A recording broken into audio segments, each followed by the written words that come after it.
So hi everyone, this is Saurabh Thakur और आज आ गया हूं एक और लेक्चर लेकर आप सभी लोगों के लिए। देखो, मैं कोशिश कर रहा हूं अपने हर लेक्चर में कि कोई भी ऐसी डिटेल ना हो जो छूट जाए। ठीक है, मतलब कि आपको कोई भी और वीडियो पूरे यूट्यूब पे देखने की जरूरत ना पड़े। तो लेक्चर एक बार बनता है और एक बार में ही मैं आपको हर एक चीज बताऊंगा जो आपके एग्जाम पॉइंट ऑफ व्यू से इंपॉर्टेंट है। ठीक है, चाहे वो नेट का एग्जाम हो, सेट हो, पीजीटी एग्जाम हो, असिस्टेंट प्रोफेसर का कोई कमीशन हो, मैं ऐसी डिटेल्स आपको बताऊंगा आज जिस टॉपिक पे लेक्चर है कि आपको कहीं और जाने की जरूरत नहीं है इस लेक्चर के बाद। ठीक है, तो मेरा नाम है सौरभ ठाकुर, 6 बार नेट क्वालिफाई कर चुका हूं और भी बहुत सारी अचीवमेंट्स है, साइड में रखते हैं, पॉइंट पे आते हैं। आज मैं कवर करने जा रहा हूं बहुत ही important text, father of English poetry, father of English literature भी कह देते हैं कई बार, जियोफ्रे चौसर का द कैंटरबरी टेल्स। अब टेल्स से आप क्या समझते हैं? एक तो होती है पूंछ वाली टेल, ठीक है, TAIL, एक होती है TALE जिसका मतलब होता है कहानी। तो इसमें टेल्स का मतलब है कहानियां। तो कैंटरबरी टेल्स में कहानियां आपको बहुत सारी मिलेगी, कैरेक्टर्स आपको बहुत ज्यादा मिलेंगे, जिसे लिखा है जियोफ्रे चौसर। लो जी, जो कि पैदा हुआ था 1340 में और मर गया 1400 में। 14th सेंचुरी की ये बात है, लेट 14th सेंचुरी में ये द कैंटरबरी टेल्स लिखा गया है। ठीक है, और ये एक पोइट्री है। इसका जॉनर अभी आपको बताऊंगा, किसी एक जॉनर से ये बिलोंग नहीं करती, बल्कि there are many genres to which this work belongs. ठीक है, अब बात करते हैं कि ये लिखा कब गया। लिखा गया ये 1387 से 1400 के बीच में। ठीक है, तो मतलब कि पता नहीं है कि कब लिखा गया है एक्चुअली। ठीक है, और इसके बारे में अगर मैं आपको बताऊं तो ये मिडल इंग्लिश लैंग्वेज में लिखा गया है। ठीक है, मिडल इंग्लिश लैंग्वेज। अब देखो, मिडल इस क्यों कहा जाता है इसे मिडल इंग्लिश?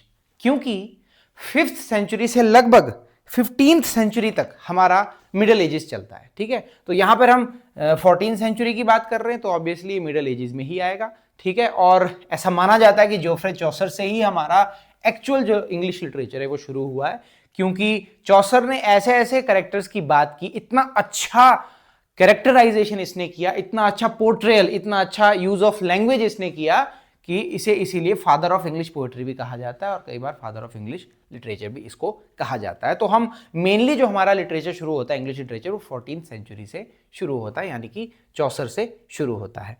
ठीक है, और पहली बार ये जो प्रिंट की गई थी इसे प्रिंट किया था विलियम, आपने इस बंदे का नाम बहुत सुना होगा, विलियम कैक्सटन, CAXTON।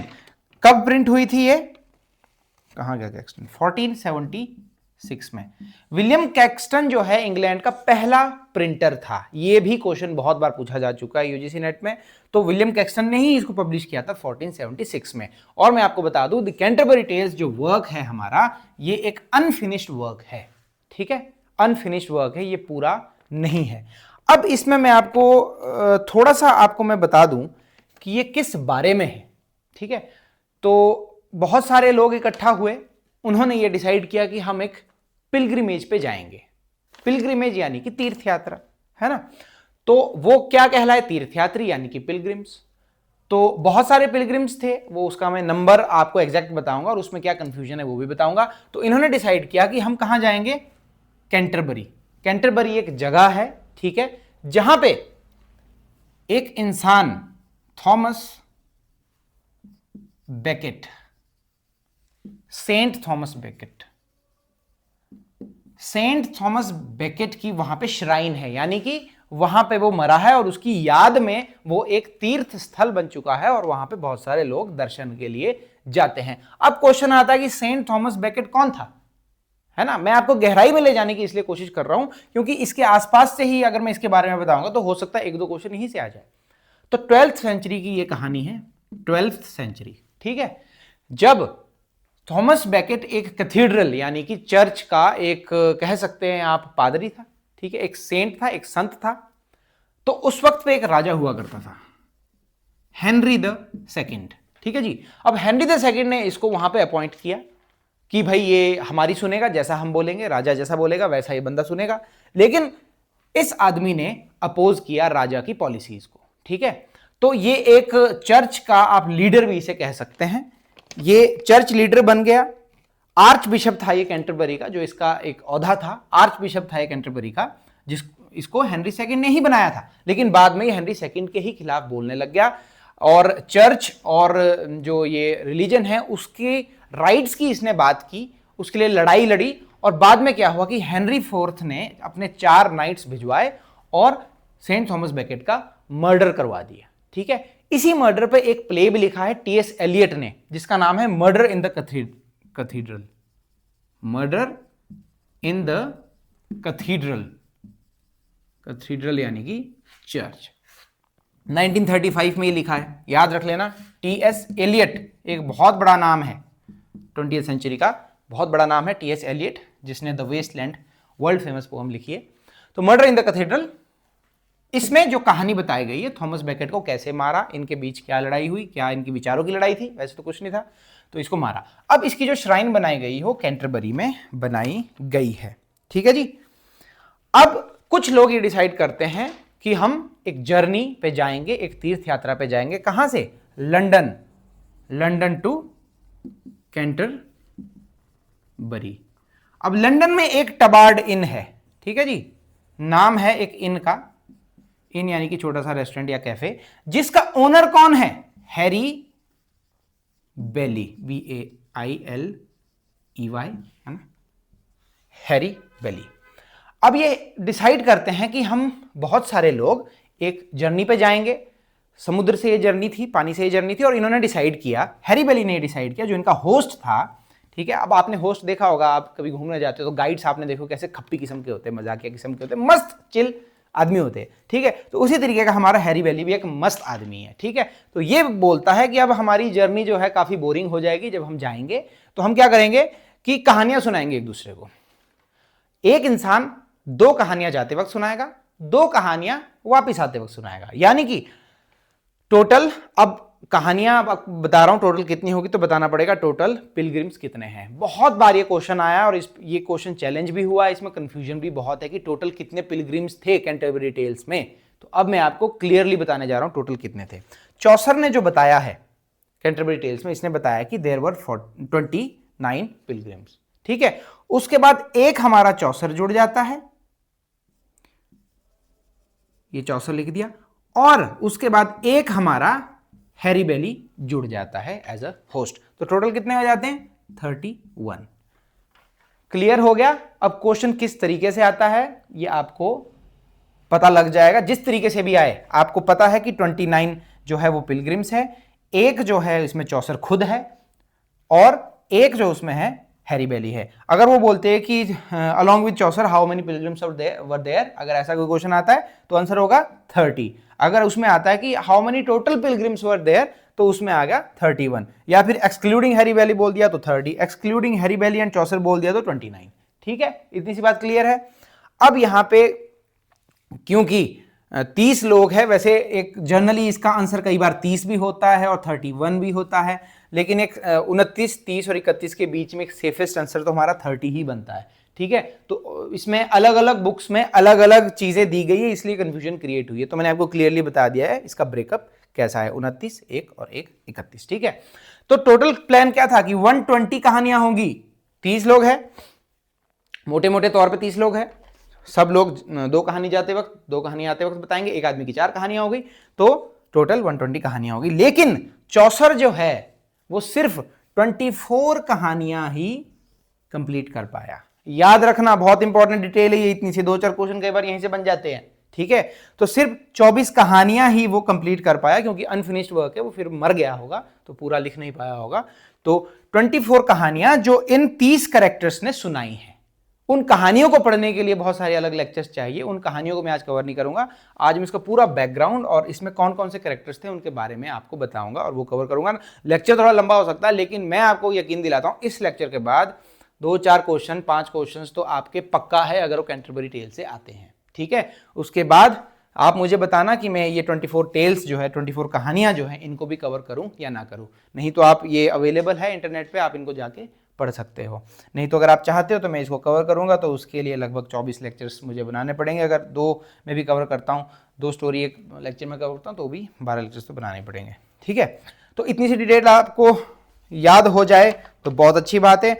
तो ये लोग लंदन में टबार्ड इन से अपनी जर्नी शुरू करते हैं कैंटरबरी के लिए समुद्र के रास्ते। होस्ट है हैरी बेली। ठीक है, कैरेक्टर्स आपको मैंने बता दिए कितने हैं और कितनी कहानी उन्होंने सुनानी है। और हैरी बेली ने एक प्राइज रखा था कि जिसकी कहानी सबसे अच्छी होगी उसको वापिस जब सब लोग आएंगे तो एक फ्री में मील मिलेगी, जिसका पैसा बाकी सब लोग देंगे। ठीक है, तो ये भी प्राइज के तौर पे रखा गया था। ठीक है, अब कुछ और डिटेल इसमें मैं देख लेता हूं अगर कुछ रह ना जाए। ठीक है, तो मैंने ये भी आपको, हाँ इसमें एक और चीज है कि इसमें कहानियां इसने वर्स में भी लिखी है और प्रोज में भी लिखी है। वर्स यानी कि पोएट्री की तरह, प्रोज यानी कि सिंपल ऐसे की तरह। तो 22 कहानियां जो इसमें है वो वर्स में है, याद रखना बहुत जरूरी है, क्वेश्चन आया है कई बार। और 2 टेल्स जो है इनमें से बात कर रहा हूं मैं, 24 टेल्स में से 22 वर्स में है और 2 प्रोज में है। अब प्रोज में कौन कौन सी है, एक तो मेलिबी की है और दूसरी पार्सन की है। मैं बैठ ही जाता हूं, MELIBEE। ठीक है जी, पार्सन PARSON। ये थोड़ा बोर्ड में से डाउन लग गया, हाइट इसकी थोड़ी और होनी चाहिए थी, लेकिन ऊपर खिड़की है तो मैं नहीं लगा पाया। जितने लिमिटेड रिसोर्सेज है उसी में काम चल रहा है, तो कोई बात नहीं। तो tale of Melibee and Parson PARSON, ये जो 2 स्टोरीज है, 2 टेल्स है, ये प्रोज में है। ठीक है, और 22 स्टोरीज जो है वो वर्स में है। तो ये क्वेश्चन भी आपको कहीं पूछा जा सकता है। सेटिंग इसकी 14th सेंचुरी इंग्लैंड है और स्प्रिंग सीजन यानी कि अप्रैल का मंथ है जब ये शुरुआत होती है। ये भी इंपॉर्टेंट है। TS इलियट की वेस्टलैंड में अप्रैल को क्या बताया गया, अप्रैल इज द क्रूएलेस्ट मंथ, लेकिन कैंटरबरी टेल्स में अप्रैल मंथ को बहुत अच्छा बताया गया है। मैं आपको ओपनिंग लाइन ऐसे ही बोल के बता देता हूं, थोड़ा समझा भी देता हूं कि इसकी ओपनिंग लाइन क्या है। ओपनिंग लाइन है, when that April with his showers suit, the drought of March hath burst to the root। तो ये कहता है कि जब अप्रैल मंथ अपनी बारिश की बौछारों से, बूंदाबांदी से दस्तक देता है, तो द ड्रॉट ऑफ मार्च, तो मार्च महीने का जो सूखापन है, hath pierced to the root, वो अपनी जड़ों से उखड़ जाता है। ठीक है, यानी कि वो खत्म हो जाता है। वो जो मार्च का सूखा है, अप्रैल जब आता है, स्प्रिंग सीजन जब आता है, बहुत सारे फूल खिलते हैं। ठीक है, और बारिश की बूंदें आती है, तो वो सारे सूखे को खत्म कर देती है। यानी कि एक रीबर्थ आप कहें या फिर एक फ्रेशनेस आप कहें और एनर्जी आप कहें, वो जो है अप्रैल मंथ लेकर आता है। तो खुशकिस्मती से मेरा जन्म भी अप्रैल महीने का ही है। ठीक है, अब मैं पता नहीं खुशियाँ लेकर आया हूँ या नहीं आया हूँ, ये तो मेरे घर वालों से पूछना। तो खैर आगे चलते हैं, आपको बता दूं कि ये किस स्टाइल में लिखा गया है। अब तो जगह भी नहीं बची है बोर्ड में, चलो यहाँ लिख देता हूँ। हीरोइक कपलेट का नाम आपने सुना होगा, बहुत इंपॉर्टेंट डिटेल्स बता रहा हूँ आपको सारी, तो इसको सीरियसली लेना। हीरोइक कपलेट्स में ये लिखी गई है पोएम, और इसमें आयम्बिक पेंटामीटर यूज हुआ है। Iambic pentameter, IAMBIC, pentameter, PENTAMETER। Heroic couplet, heroic couplet यानी कि दोहे, 2 लाइनों का समूह जिसमें राइम होती है। ठीक है, और उसमें 10 सिलेबल्स होते हैं, 10 सिलेबल्स यानी कि 10 वॉवल साउंड्स, और यानी कि उसमें 5 फीट बन रहे होते हैं, यानी कि 5 पेयर्स बन रहे होते हैं। ठीक है, तो अब ये थोड़ी टेक्निकल चीज़ें हैं, जब लिटरेरी टर्म्स पढ़ाऊंगा कभी तो मैं समझाऊंगा कि हीरोइक कपलेट और क्या होता है, आयम्बिक पेंटामीटर क्या होता है, आयम्ब क्या होता है। ठीक है, स्ट्रेस सिलेबल, अनस्ट्रेस सिलेबल। फिलहाल के लिए इतना याद रखो कि कैंटरबरी टेल्स जो है वो हीरोइक कपलेट में लिखी गई है और आयम्बिक पेंटामीटर उसमें एज अ मीटर यूज हुआ है। ठीक है, इतनी सी बात आप याद रख लो। ये इसीलिए साथ में रखा है कि कुछ भूल ना जाऊं और आपको गलत डिटेल भी ना बताऊं। BAILLY ये स्पेलिंग है इसकी। ठीक है, तो इसमें कई क्लासेस बताई है इसने कैरेक्टर्स के माध्यम से। तो ये जो पूरे 29 कैरेक्टर्स हैं, इनको अभी हम डिस्कस करने वाले हैं कि कौन से कैरेक्टर के बारे में क्या क्या बोला है और कौन कौन से इसमें कैरेक्टर्स है। अब मैं जॉनर की अगर बात करूं, ठीक है जी, कि किस जॉनर को ये बिलोंग करता है, तो कैंटरबरी टेल्स, तो इसे आप फ्रेम नैरेटिव भी कह सकते हैं, फ्रेम नैरेटिव यानी कि story with in the story, story के अंदर स्टोरी। आपने कई पुरानी फिल्में देखी होगी, ठीक है, उसमें एक बुढ़ा मजे से कहीं लेटा हुआ है और एक आंटी आती है, यार बता यार एक बंदे के बारे में मैंने सुना है, उसकी क्या कहानी है। वो बोलता है एक बार की बात है, ठीक है, ऐसा हुआ था। अब वो कहानी में एक बंदा कैरेक्टर हमारे पास आता है बुढ़ा, और वो एक और कहानी सुना रहा है, ठीक है, तो वो फ्रेम नैरेटिव होती है।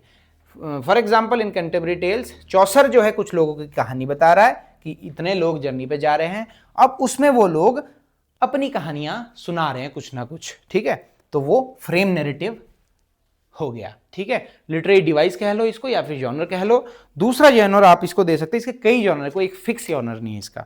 तो मिडीवल रोमांस आप इसे कह सकते हैं, मिडीवल एज का ये वर्क है। रोमांस यानी कि जिसमें राजे महाराजाओं की कहानी हो, औरतें हो, नोबलमैन हो, लव हो, शिवलरी हो, ठीक है, वीरता हो, लड़ाई हो, तो इसमें जितने भी कैरेक्टर्स हैं उनका सबका एक अलग अलग रोल है सोसाइटी में, ठीक है, तो उनको इसने डिस्कस किया है। इसे एक फेब्ल्यू भी कह सकते हैं आप, FABLIAU, ठीक है जी।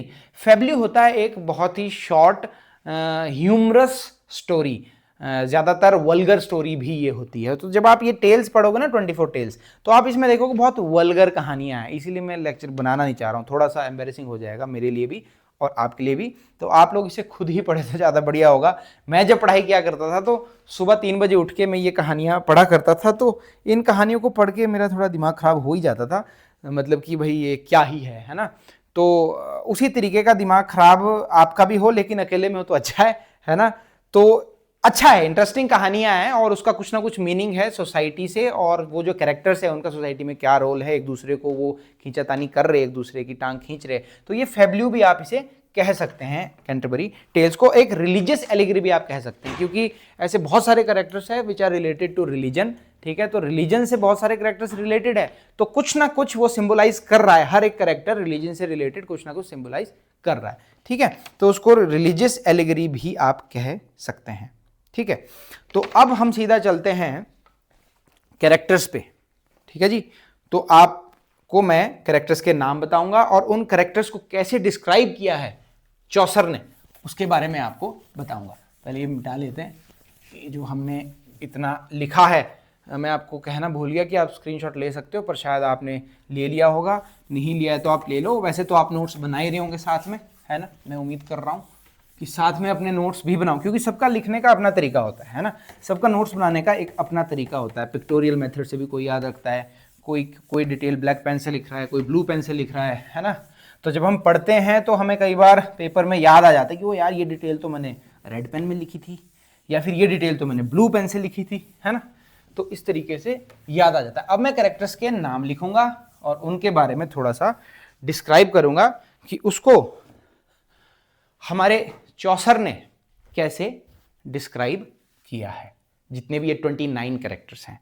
सबसे पहला कैरेक्टर आता है इसमें द नाइट, KNIGHT।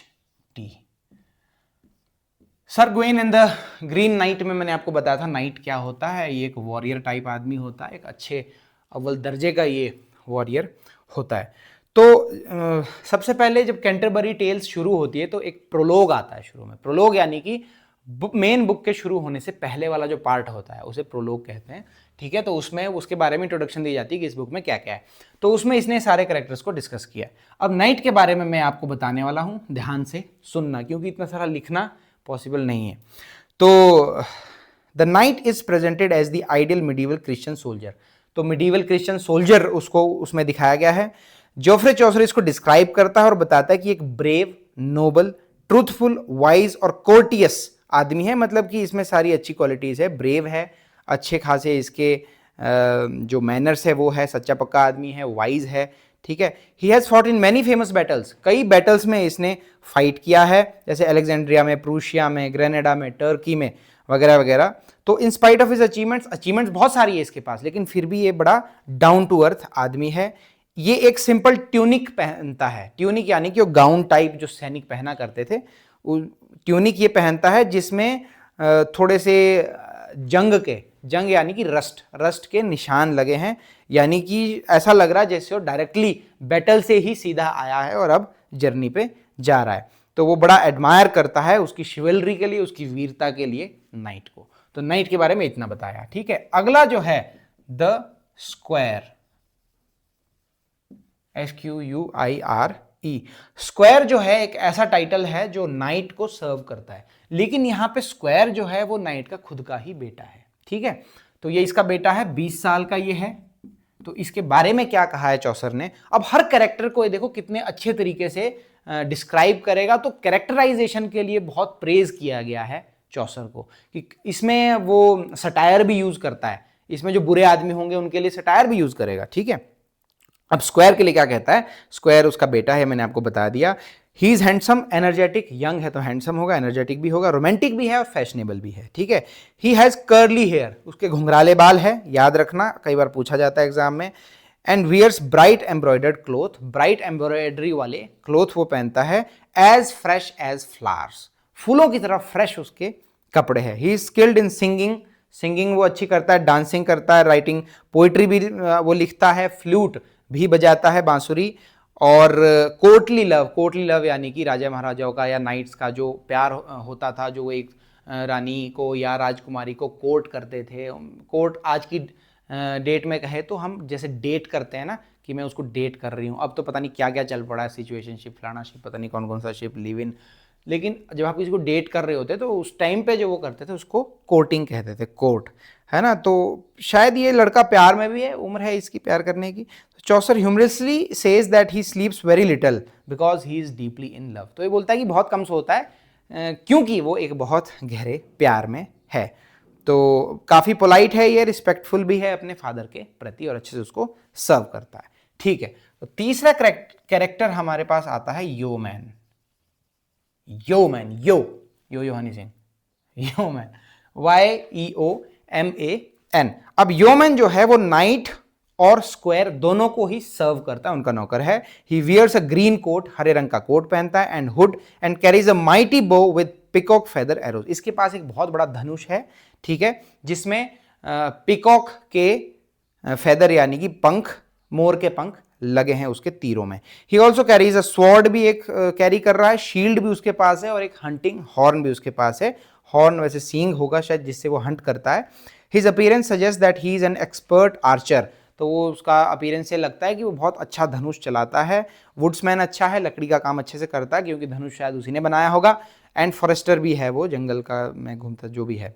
तो काफ़ी प्रैक्टिकल है, डिसिप्लिन है, लॉयल है।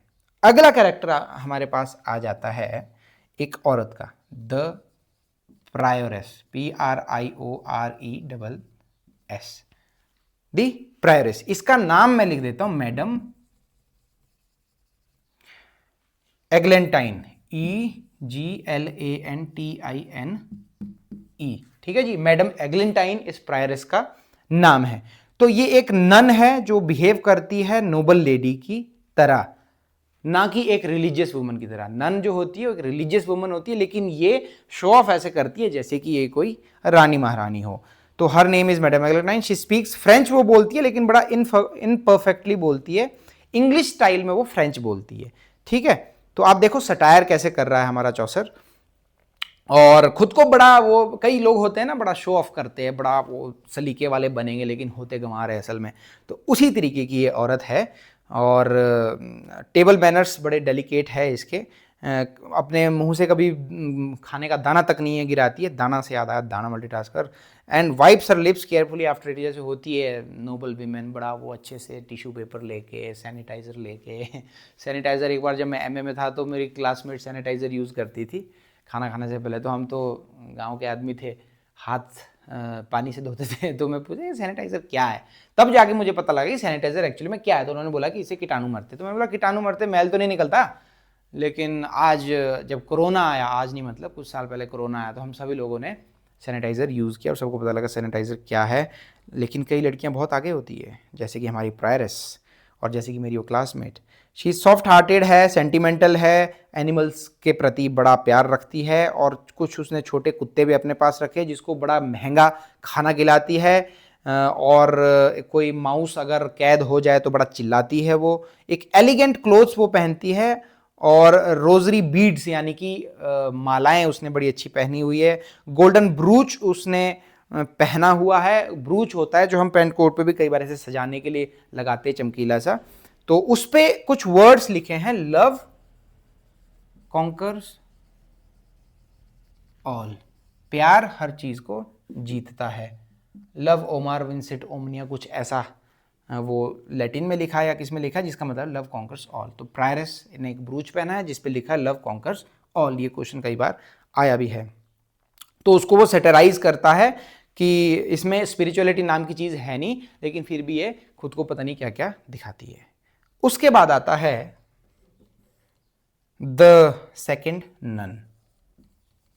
सेकेंड नन, पहली नन तो चलो हमारी प्रायरस हो गई, तो शायद इसीलिए इसको सेकेंड नन कहा है। सेकेंड नन जो है प्रायरस को अकंपनी कर रही है और इसकी बहुत ही कम डिटेल है क्योंकि ज़्यादा फोकस प्रायरस पे है। चलो आगे चलते हैं। द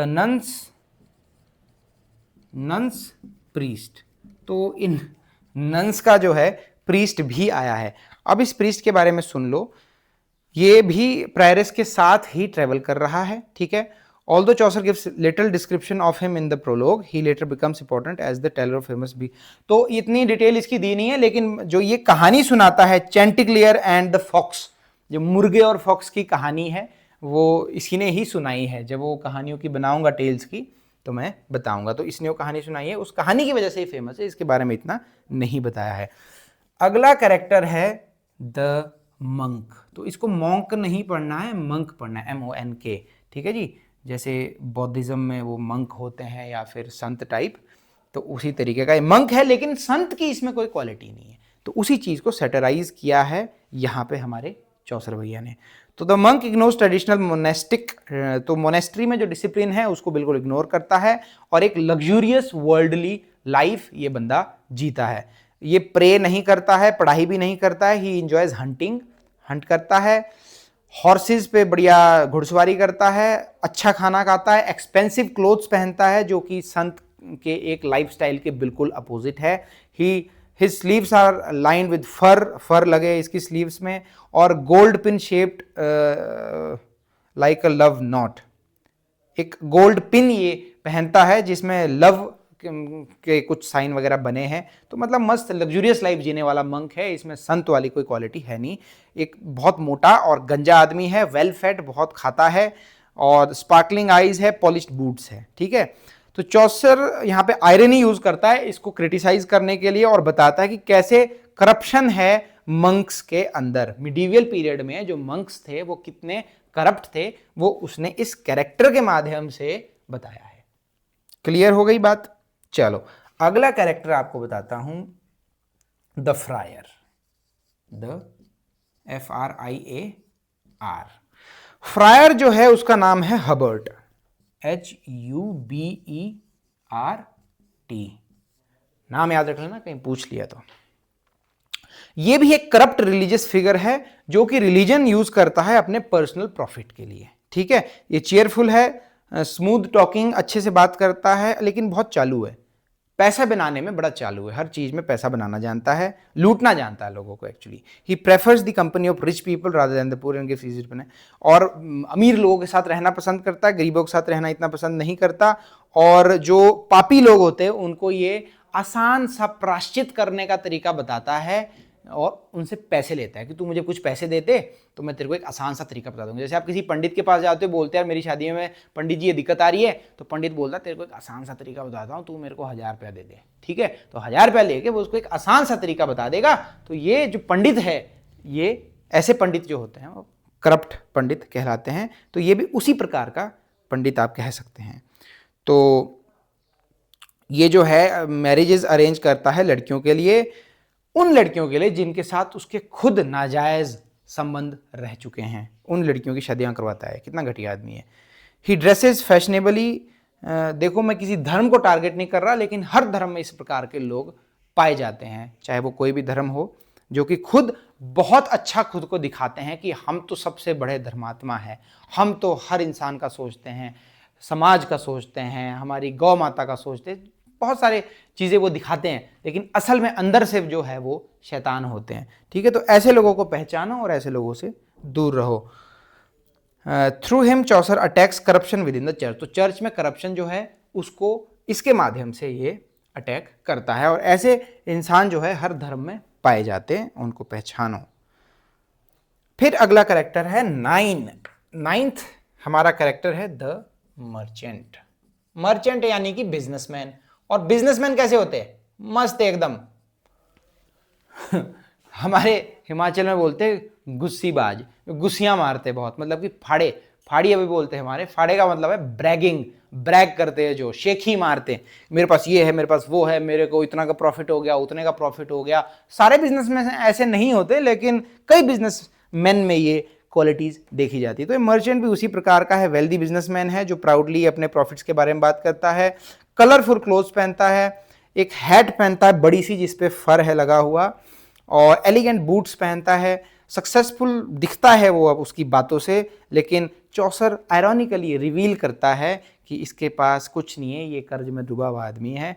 आप देखना, कर्ज में डूबा हुआ आदमी ज्यादातर जो होता है वो बुड़के बहुत मारता है, यानी कि शेखी बहुत मारता है, अरे मैं तो ऐसा कर दिया, ऐसा कर, अरे मैं तो ऐसा कर दूंगा, वैसा कर दूंगा। लेकिन असल में साला होता वो कर्ज तले है, लोगों के पैसे खाए होते हैं उसने, लोगों के पैसे ले लेगा प्यार प्यार से, अरे दे दूंगा, कल दे दूंगा, ये कर दूंगा, वो कर दूंगा, तेरे को 10 के बदले 20 दे दूंगा, 100 के बदले 1000 दे दूंगा, बाद में देता कुछ नहीं। तो ऐसे लोग भी आपको सोसाइटी में आज भी मिलते हैं। तो देखो चौसर ने कितने साल पहले कितने तरह तरह के कैरेक्टर्स जो हमारी सोसाइटी में होते हैं उनको डिस्कस किया हुआ है, ठीक है। तो इसीलिए ये वर्क इतना फेमस है, क्योंकि पूरी जो उस वक्त की जो सेंचुरी या उस टाइम का जो टाइम पीरियड है, वहां उस टाइम पे किस तरह के लोग हुआ करते थे, एक ही वर्क में ये उन सारे टाइप्स के जो लोग हैं उसके बारे में ये कहानी है। चलो जी, तो मर्चेंट जो है represent the growing commercial middle class of medieval England में जो कमर्शियल क्लास कैसे ग्रो कर रही थी, बिजनेस कैसे ग्रो कर रहा था, उसको दर्शाता है, ठीक है। तो 10वां कैरेक्टर जो हमारे पास है द क्लार्क। क्लार्क, क्लर्क नहीं बोलना है इसको, क्लार्क बोलना है, ऑक्सफोर्ड का ये क्लार्क है, ठीक है जी। तो ये क्लार्क जो है, अब देखो पढ़ाई से रिलेटेड आदमी आ गया ना मेरे और आपके जैसा, तो पढ़ाई करने वाला ज़्यादातर गरीब ही होता है, ठीक है। तो वो गरीब होगा इसीलिए वो कुछ पढ़ाई करेगा ताकि वो अमीर बन सके। तो पुअर स्टूडेंट है ऑक्सफोर्ड का, who is completely devoted to learning. He is thin, पतला है, कमज़ोर है, ठीक है, पुअरली ड्रेस्ड है, and even his horse is thin from neglect. यहाँ तक कि इसका घोड़ा भी कमज़ोर है, तो बेचारा जब खुद गरीब है तो घोड़े को भी क्या खिलाएगा, है ना। तो he spends all his money on books, जैसे कि आप लोग हो और मैं था, कि हम अपनी सारी जो थोड़ा बहुत पैसा घर से मिलता था उसको किताबों पे लगाते थे और खुद गरीबी में अपना जीवन काटते थे। उसी तरीके से ये बंदा भी है, बुक्स पे पैसा खर्चता है, अच्छी बात है, पोलाइटली बात करता है, पढ़ा लिखा है तो करेगा ही, saying only what is necessary, जितना जरूरी उतना बोलता है, जितने भी आपको टीचर्स मिलेंगे वो फालतू बात करेंगे ही नहीं। तो Chaucer admires his love for knowledge and education, ठीक है जी। अगला कैरेक्टर है हमारे पास 11th, the sergeant of the law. बहुत ही बड़ा वर्क है ये कैंटरबरी टेल्स, इतना आसान है नहीं एक एक कैरेक्टर को पढ़ना, उसे याद करना। मैं कोशिश कर रहा हूँ आप लोगों की हेल्प कर सकूँ, गप्पो गप्पो में हम इन कैरेक्टर्स के बारे में जान जाएं, और एक एक डिटेल जो बता रहा हूँ याद रखना। खुद पढ़ने बैठोगे इतना सारा तो बहुत बोर हो जाओगे, डिस्ट्रैक्ट हो जाओगे। इस लेक्चर में बने रहो बस, ठीक है, आपका बहुत फ़ायदा होगा। कुछ ही समय होता है ज़िंदगी में जब जो आपको अच्छे से इन्वेस्ट करना होता है, और फिर आपकी ज़िंदगी भर मज़े होते हैं। ये टक टक की अगर आपको आवाज़ आ रही तो चिड़ियाँ मेरे शीशे में टक टक करती रहती है, पता नहीं इनको क्या दिक्कत है, सुबह उठते शुरू हो जाती है, सोने नहीं देती, ठीक है। तो सर्जन ऑफ लॉ जो है एक एक्सपीरियंस और रिस्पेक्टेड लॉयर है, ठीक है जी, वकील है, हर लीगल केस का उसको पता है अच्छे से, वाइजर तरीके से काम करता है और बिजी रहता है बहुत ज़्यादा। आपने वकील देखे होंगे, उनका एटीट्यूड अलग ही होता है, कॉल करो हाँ अभी मैं बिजी हूँ, उनसे अपॉइंटमेंट लेनी पड़ती है मिलने के लिए, पता नहीं उनके ड्रामे बहुत होते हैं। खैर, he dresses carefully and behaves with dignity, अच्छी ड्रेस पहनता है वकील, देखना पैंट कोट अच्छा पहनते हैं। Chaucer humorously suggest that he may not actually be busy as he pretends.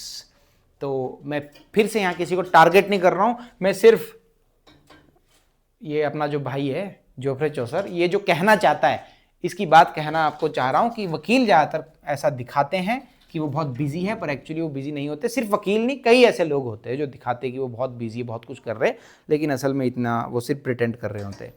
चलो, वकील नाराज मत हो जाना भाई मेरे से।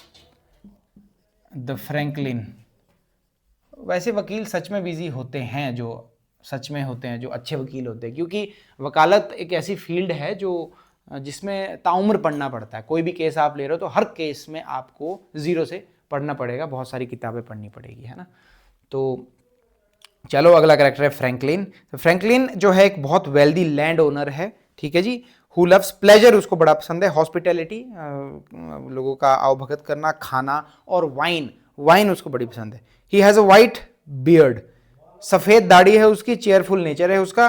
His house is always full of delicious dishes and guest, उसके घर में हमेशा गेस्ट भरे रहते हैं, डिलीशियस खाना पक रहा होता है। तो चौसर कंपेयर करता है उसको एपिक्यूरस से, ठीक है जी, Epicurus, because he believes that happiness lies in enjoyment of life.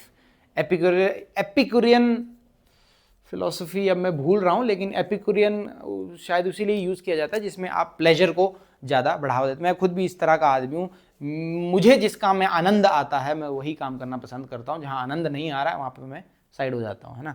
तो उसी तरीके का आदमी है फ्रैंकलिन, नाम से ही लग रहा है, देखो फ्रैंक, है ना। तो फ्रैंकलिन। अगला हमारे जो कैरेक्टर्स हैं वो है द गिल्ड्समैन। गिल्ड्समैन जो है इसमें 1 2 3 4 5 लोग हैं गिल्ड्समैन में, मैं लिख देता हूं कौन कौन है, ठीक है जी। सबसे पहला है इसमें हैबरडैशर, ये कई बार आ चुके क्वेश्चंस, ठीक है जी। हैबरडैशर,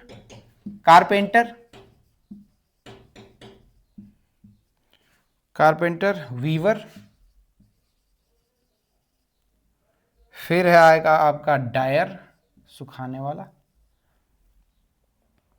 और फिर है टेपेस्ट्री मेकर, टेपेस्ट्री मेकर। तो ये 5 लोग हैं गिल्ड्समैन में, ठीक है जी। These prosperous craftsman belongs to the growing middle class. तो मिडिल क्लास के जो ग्रोइंग लोग हैं उसको इसमें दिखाया गया है। ये जो हमारे गिल्ड्समैन है ये अच्छे क्लोथ्स पहनते हैं, सिल्वर नाइफ्स जो है, सिल्वर के जो चाकू है वो अपने साथ डिस्प्ले करते हैं अपना सक्सेस और सोशल एम्बिशन को दिखाने के लिए। और their wives dream of being treated like noble, तो उनकी वाइफ्स भी चाहती है कि हमें भी नोबल मैन की तरह, नोबल लेडीज़ की तरह ट्रीट किया जाए, हमें रिस्पेक्ट मिले, है ना, लग्जरी। तो वो होती है बेचारी औरतें तो चाहती ही है, और चाहना भी चाहिए, इसमें कुछ बुरा भी नहीं है। अगला कैरेक्टर है द कुक, ठीक है जी, कुक होना भी जरूरी है। The cook is highly skilled, बहुत अच्छी डिलीशियस डिशेस बनाता है, सूप्स बनाता है, सॉसेज बनाता है। चौसर उसको बहुत प्रेज करता है, और स्पेशली इस ब्लोमांज, ब्लोमांज इसकी प्रोनाउंसिएशन है, लिख देता हूँ वर्ड, है ना। ये एक खाने की डिश है, कस्टर्ड जैसा ये होता है, हो सकता है कहीं पूछ ले आपको, BLANCMANGE, ठीक है जी, ब्लोमांज इसको कहते हैं। ये एक दूध और मीठी डिश है, ठीक है, वो बड़ी प्रेज करता है कि वाह क्या बढ़िया बनाता है।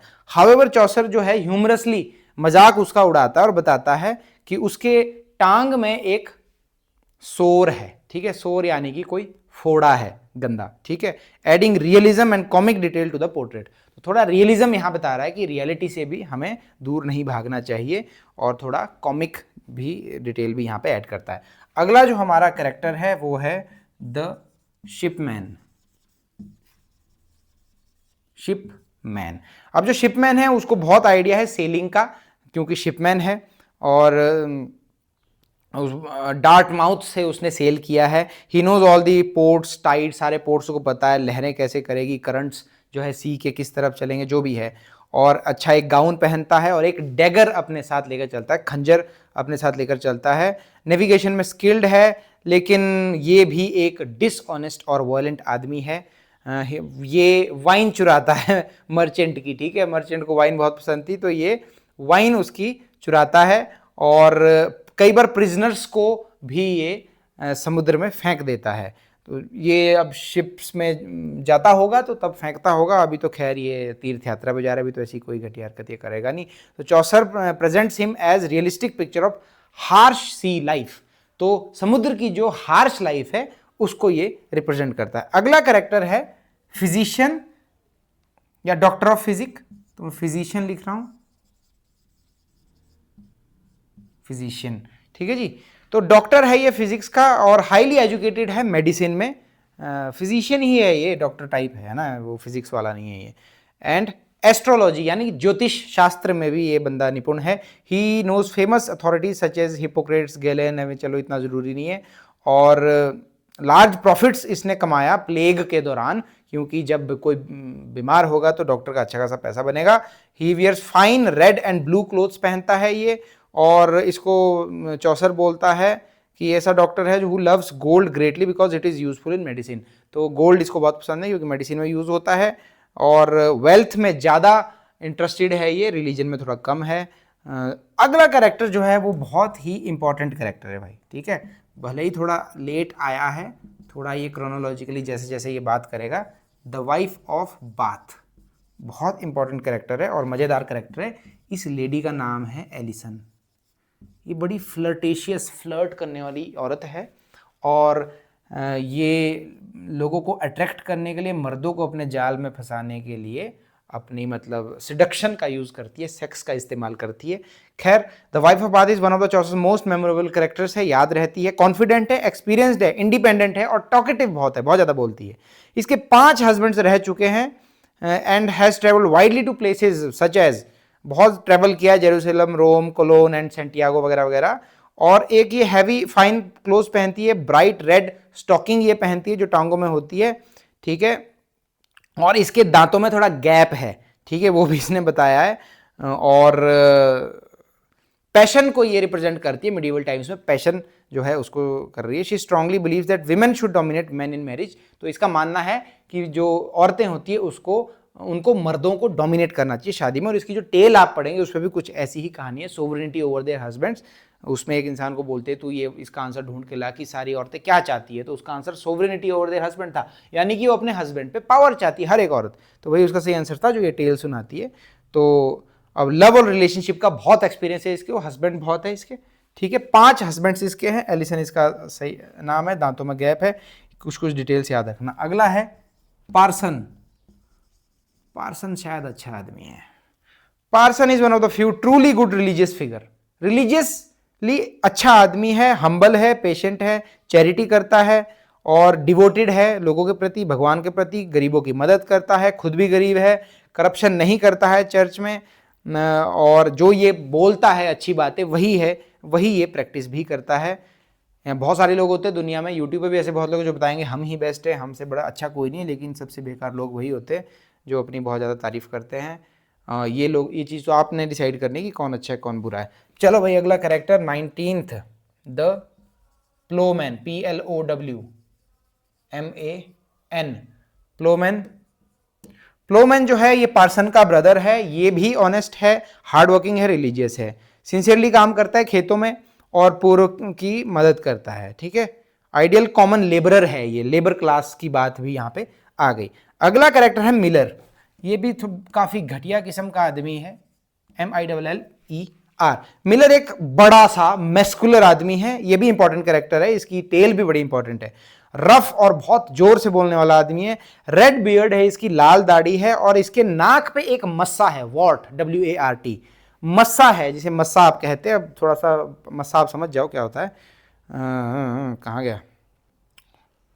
रेसलिंग पसंद है, ड्रिंकिंग, शराबी एक नंबर का आदमी, वल्गर कहानियां, गंदी कहानियां सुनाता है। He cheats customers while grinding grain जो है जब अनाज वगैरह ये ग्राइंड करता है तो उसमें लोगों को ये लूटता है। इसकी कहानी भी कुछ इस तरह का कि दूसरा बंदा इसके बारे में कहानी सुनाता है जब ये टेल सुनाएगा। काफ़ी रूड आदमी है, ठीक है, और एनर्जेटिक पर्सनैलिटी है, तो हमें ये इंसान भूलता नहीं है। अच्छा कैरेक्टर है, इंपॉर्टेंट कैरेक्टर है, ठीक है। कैरेक्टर ज़्यादा है, बोर्ड मैंने लिया तो काफ़ी बड़ा था, लेकिन आज ये बोर्ड भी छोटा पड़ रहा है तो मैं कुछ कैरेक्टर्स को मिटा रहा हूँ, मुझे माफ़ करना, ठीक है। 20 हो गए, 7-8 कैरेक्टर्स और रह गए, अब तो कुछ नहीं है। पानी पी लो, मस्त हो जाओ। आपके पास तो ऑप्शन है कि आप वीडियो पॉज कर सकते हो, मेरे पास तो ऑप्शन नहीं है। मैं तो कोई आधे पौने घंटे से बोल ही रहा हूँ यहाँ बेचारा। चलो जो भी है, आप मुझसे जुड़े हो, मैं आपसे जुड़ा हूँ, मेरी वजह से आपका फ़ायदा हो जाए, आपकी वजह से मेरा हो जाए, तो बस इसी में सबका फ़ायदा है। चलो, द मैंसिपल, MANCIPLE,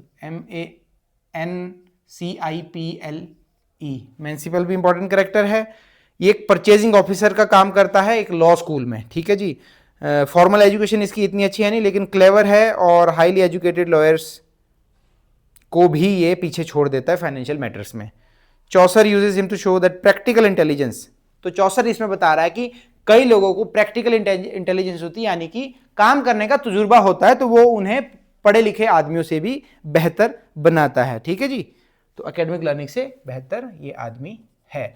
अगला कैरेक्टर है द रीव, इसकी जो टेल है वो इंपॉर्टेंट है, REEVE। रीव जो है एक लार्ज एस्टेट को मैनेज करता है एंड कीप्स एग्जैक्ट अकाउंट्स को मेंटेन करता है। एक पतला है, स्ट्रिक्ट है, सस्पिशियस है, शक करता है सब पे, और बैड टेम्पर है, टेम्परामेंट अच्छा नहीं है इसका। Workers fear him because of his harsh nature, तो वर्कर्स इससे बड़ा डरते हैं, नेचर हार्श है, तो इसको बेवकूफ़ बनाना इतना आसान है नहीं। तो ये भी पैसे चुराता है अपने मास्टर के, अपने बाबू के पैसे चुराता है, अच्छा आदमी नहीं है। 23 द समनर, समनर को एक बहुत ही गंदा आदमी बताया गया है, जो समन करता है, लोगों को कोर्ट में बुलाता है जिन पे कोई इल्जाम लगा होता है। Summoner is a corrupt church official whose duty is to summon sinners to church to court, तो जो पापी लोग हैं उनको ये कोर्ट चर्च में बुलाता है, लेकिन एक बहुत करप्ट आदमी है। ठीक है, he has a frightening red face, इसका बहुत डरावना लाल फेस है, जैसा कि ये मार्कर है उसी तरीके का लाल फेस इसका है। कवर्ड विद पिंपल्स, पिंपल्स है इसके, और इसके मुंह को फर्नेस की तरह बताया है, FURNACE, फर्नेस यानी कि भट्टी है ना, भट्टी जिसमें ईंट वगैरह गर्म होते हैं या कोई चीज उसमें पिघलाई जा रही है, तो वो बताया गया है। फोड़े हैं इसके मुंह पे, स्मेल आती है इससे लहसुन की एंड अल्कोहल की, शराब की, शराबी है। ग्रीडी है, लालची, इमोरल है, घटिया है, ड्रिंकिंग का फॉन्ड है, पसंद है इसको शराब पीना बहुत ज्यादा। He accepts bribes from sinners and allows them to escape punishment, तो ये जो पापी लोग हैं उनसे ये रिश्वत लेता है और उनको पनिशमेंट से बचाता है। Chaucer uses him to expose corruption, बहुत सारी साथ में बातें बोलना चाहता हूँ लेकिन लेक्चर लंबा हो जाएगा, आप लोगों के पास टाइम कम होगा, मेरे पास तो टाइम ही टाइम है, तो इसलिए नहीं बता रहा। तो चौसर इस कैरेक्टर के माध्यम से चर्च में जो करप्शन है उसको, चर्च के कोर्ट्स में जो अदालतों में जो करप्शन है उसको एक्सपोज करता है। द पार्डनर, बस लास्ट कैरेक्टर है द पार्डनर। पार्डन जो माफ करता है, माफी देता है, ये भी बहुत करप्ट है साला। Pilgrims in the prologue is one of the most corrupt characters in prologue. He sells fake relics, relics बेचता है ये नकली। रेलिक्स होते कोई अवशेष, कोई पुराने, कोई संत महात्माओं की कोई चीज मिल गई, कोई लाठी मिल गई, कोई कहीं खजाना मिल गया, कुछ इस तरह की चीजें, धार्मिक चीज है जो धार्मिक इंपॉर्टेंस रखती है, रिलीजियस इंपॉर्टेंस रखती है, ये उनको बेचता है। और कई चीजों को तो ये फेक बताता है, कि फेकली उसको बता देता है कि ये रेलिक है, लेकिन होती वो कोई आम चीज है, और उसको बेचता है। बहुत घटिया आदमी है।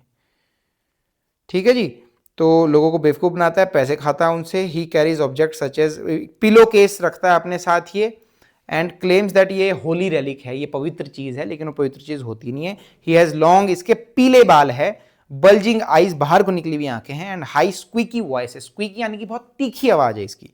ठीक है, दो मॉरली करप्ट है ये, पर ये एक एक्सीलेंट प्रीचर है, अच्छे से प्रीच करता है, चीजें अच्छे से बताता है कि ऐसा करना चाहिए वैसा करना चाहिए, और एक बहुत अच्छा सिंगर भी है। तो चौसर ने इसको रिप्रेजेंट किया as a symbol of religious hypocrisy and greed. तो रिलीजियस हिपोक्रेसी यानी कि रिलीजियस लोगों में जो नकलीपन है वो किस हद तक और लालच किस हद तक है उसको रिप्रेजेंट करता है। लो जी, कैरेक्टर्स खत्म हो गए। इसमें शायद 5 कैरेक्टर्स ये होंगे जो मैंने गिल्ड्स मैंने बताए थे, तो 5 ये जोड़ दोगे आप तो 29 हो जाएंगे। पर चलो, मेन जो ये कैरेक्टर्स मैंने बताया ये मेनली यही कैरेक्टर्स है जिनको उसने अच्छे से डिस्कस किया, बाकी छोटे मोटे हैं उनको आप भूल जाओ। अगला तो हमारा फिर होस्ट आ जाता है, हैरी बेली। ये तो मस्त आदमी, एकदम चेयरफुल आदमी, इंटेलिजेंट है, और यही गाइड का रूप भी लेता है, और इसी को लोगों ने जज भी बनाया था कि जो सबसे अच्छी कहानी बताएगा उसको हमारा हैरी बेली जो है वही जज करेगा कि किसकी सबसे अच्छी कहानी है। ठीक है जी, तो his lively personality helps connect all the tales together. अगला हमारा बंदा है चौसर, जो नरेटर भी है और राइटर भी है। ठीक है जी, राइटर भी है और खुद ही उसमें एक कैरेक्टर भी है। ठीक है, तो Chaucer himself appears as one of the pilgrims.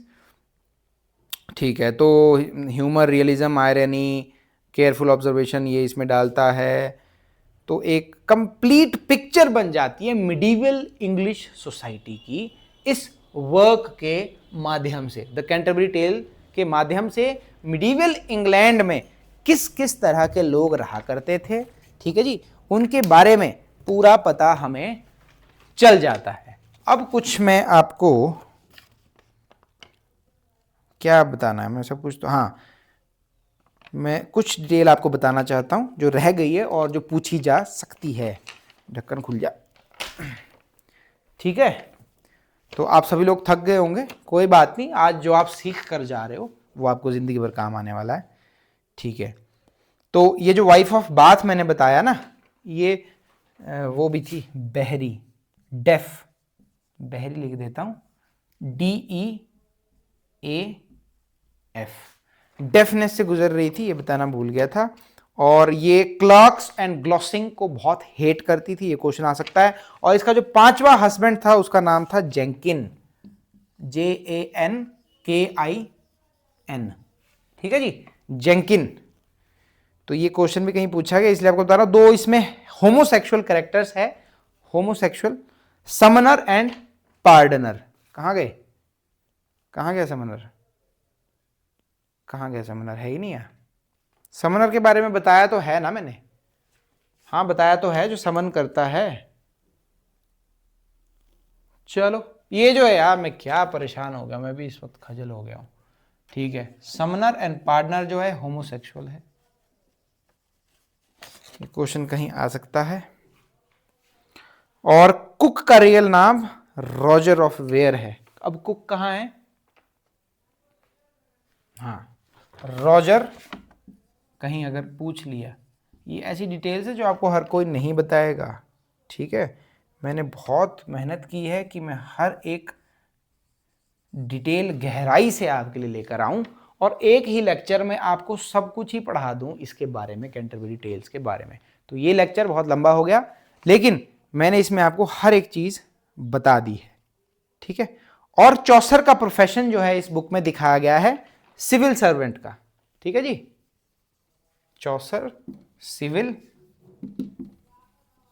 Servant, ठीक है। अगर आपको यूजीसी नेट, सेट, पीजीटी जो भी आप एग्जाम दे रहे हो इंग्लिश लिटरेचर से रिलेटेड, उसके नोट्स चाहिए तो आपको लिंक्स डिस्क्रिप्शन में मिल जाएंगे। मेरे नोट्स जो है मैंने खुद तैयार किए, टाइप्ड नोट्स हैं, बहुत अच्छा फीडबैक है, बहुत बच्चे नेट जेआरएफ क्वालिफाई कर चुके हैं, नोट्स को पढ़ के अपना सारा एक्सपीरियंस, मेहनत सब उसमें डाला है। तो आप डिस्क्रिप्शन में लिंक्स चेक करो, उसको क्लिक करो, वहां जाओ, नोट्स को ले लो, ठीक है। पूरा कोर्स एक साथ लेना है तो मुझे टेलीग्राम पर टेक्स्ट करो, वो लिंक भी आपको डिस्क्रिप्शन में मिलेगा। मेरा टेलीग्राम चैनल जरूर ज्वाइन कर लेना, फटाफट से इंफॉर्मेशन वहां मिल जाती है, वो भी आपको वहां पे मिल जाएगा। कहां पे, डिस्क्रिप्शन में। पेपर 1 की बुक्स बहुत इंपॉर्टेंट है, पेपर 1 भी हमारे लिए उतना इंपॉर्टेंट है जितना पेपर 2 है यूजीसी नेट के लिए। तो पेपर 2 की लिंक्स की बुक्स का लिंक भी आपको डिस्क्रिप्शन में मिल जाएगा, वहां जाके अमेजोन का लिंक है, ऑर्डर कर लो, उसी लिंक के थ्रू करना ताकि क्या आए, ऑथेंटिक बुक्स आए, ठीक है। इंस्टाग्राम पे फॉलो करो मेरे को, क्योंकि बड़ी इज्जत मिलती है ऐसे इंसानों को जिनके इंस्टाग्राम पे बहुत फॉलोअर्स होते हैं, ऐसा मैंने सुना है। हाँ खैर, मैं तो ऐसी इज्जत पे विश्वास करता नहीं, पर जो लोग विश्वास करते हैं जब वो देखेंगे तो उनको भी अच्छा लगेगा कि वाह यार फॉलोअर्स काफ़ी है इसके। तो बस उन लोगों की खातिर मैं चाहता हूँ कि आप मुझे फॉलो करो। खैर ठीक है, बहुत बहुत धन्यवाद, और इतनी देर तक पकाने के लिए मैं माफ़ी चाहूँगा। और अगर कुछ भी आपको अच्छा लगा हो तो लोगों तक ये चीज़ें पहुँचाओ, और मेरे नोट्स ज़रूर लो अगर आप चाहते हो फटाफट से नेट जेआरएफ क्वालिफाई करना, ठीक है, और प्रोफेसर बनना चाहते हो मेरी तरह, ठीक है। Okay bye, thank you so much.